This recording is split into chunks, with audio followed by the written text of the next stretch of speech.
Hi everybody, welcome back to the channel. In today's video, working your trigger. Right, you're ready to start to learn to work your trigger. Now, the first thing you do is hook your airline up. I'm running 25 psi as a ballpark for a beginner to start off with. I've got golden high flow acrylics in here. I've got an opaque and I've thinned it down. So I've gone 2 drops of golden high flow to 2 drops of water. Give it a little mix up and that's in the cup, ready to go. Now, your airbrush most airbrushes are double action triggers. You can get single action where you will press down, and when you press down, the air and paint will instantly come out. So basically I call them aerosol cans, where you'd press down on an aerosol can and you'd get your paint and your air at the same time coming out. But most airbrushes are double action. Now, your airbrush that you've picked up should be double action. So you've got a movement of pressing down and moving back. Now, down is for air. You can hear the air coming out now. And then when you move back, I'll just tilt the brush to the paper.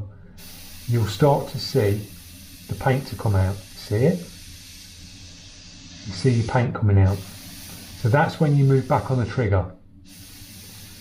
So that's the movement you've got to master, holding the brush with your finger to the top of the trigger like that. So the first thing is get hold of your brush, get nice and comfortable, get a feel of where the brush sits comfortable for you with your finger on top.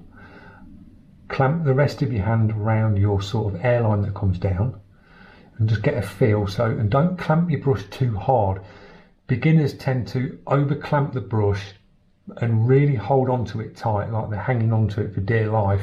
And that's when you start to get fatigue in your hand, you get finger ache, and you'll do 20 minutes of airbrushing and your hand will kill you. So nice and light on the brush. Feel as though you're holding a pencil. I always think of airbrushing as sketching with a pencil. Nice and light and just moving round. So get nice and comfortable. So press down for your air, so you're going to get air coming out. Have a feel for moving your brush with air. And you'll get different sounds when you go close up. You can hear that. When you back away, it's a lot softer. When you're close, you're getting a lot of force of air coming out. So always remember in the back of your mind, the further away you are, the softer it's going to be.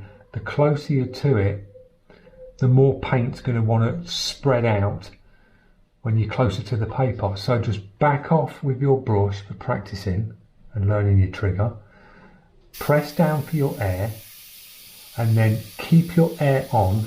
Move back with your trigger till you see the paint coming out, and then move forward with your trigger with your air on, and you'll create a dot. And you're aiming to practice them dots. So down for air, start to move back on your trigger. You'll see the paint, move forward, keep your air on, take your paint off, and you'll get a nice dot with a nice soft edge.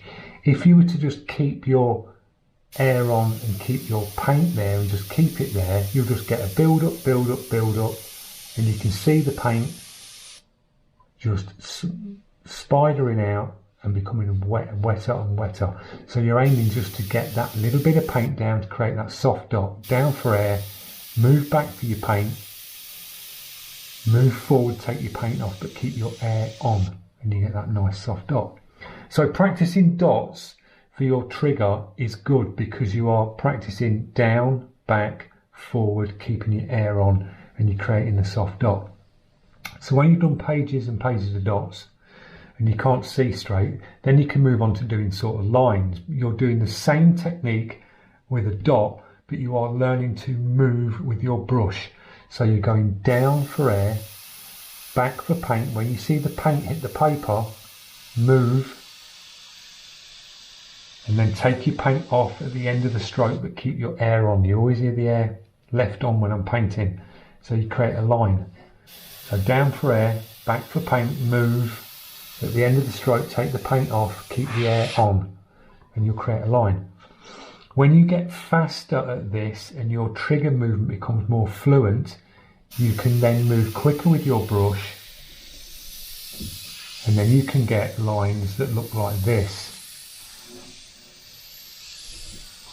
where you get a softer point here and a softer point at the beginning and at the end, and that all goes down to how you're taking your paint on and off, but keeping your air on. So when you come to the end of the stroke, so you're doing your line, you're coming in, got your air, slowly bring your paint in, take your paint off, and you're just keeping that air on, taking the trigger forward and backwards like that, and you get the nice soft points. And this is what you're aiming for, is them nice soft points either side, and this will show up really nice when you come to do your artwork.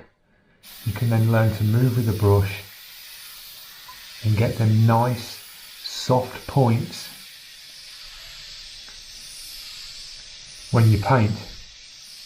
So key is this, learning this, the dots, moving from dots with your trigger to then doing lines, so moving backwards and forwards. You will start to get build-ups. You'll be doing this for a start, you'll be doing that, and then you'll be going along, and then you'll be turning it off, and you'll be getting a build-up and a build-up on your line. But then when you start to master that down for air, back for paint, and that minimal paint in and out, you'll start to get points. And that's basically learning your trigger. They're very mundane and boring doing this and this, but this will hold you in good stead later on, because you'll then start to get points like this, and all this will play a part. These techniques here will play a part in your artwork, and that's how you master your trigger, is doing hours upon hours of this. But move with your brush.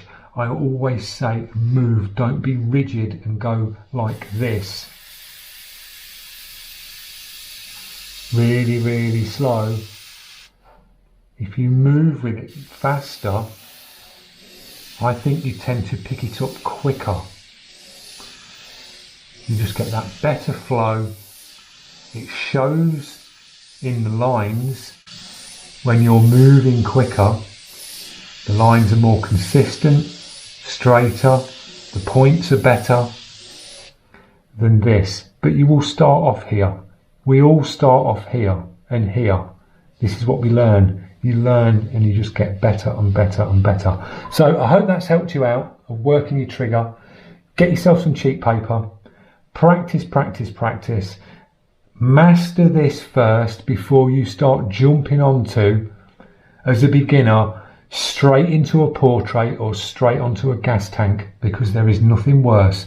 You have to master this first and then you progress, and that's why this skill takes a lot of years of practice. But we all start here. Say master this and then your artwork will become easy. So thanks for watching, and I will see you in the next one.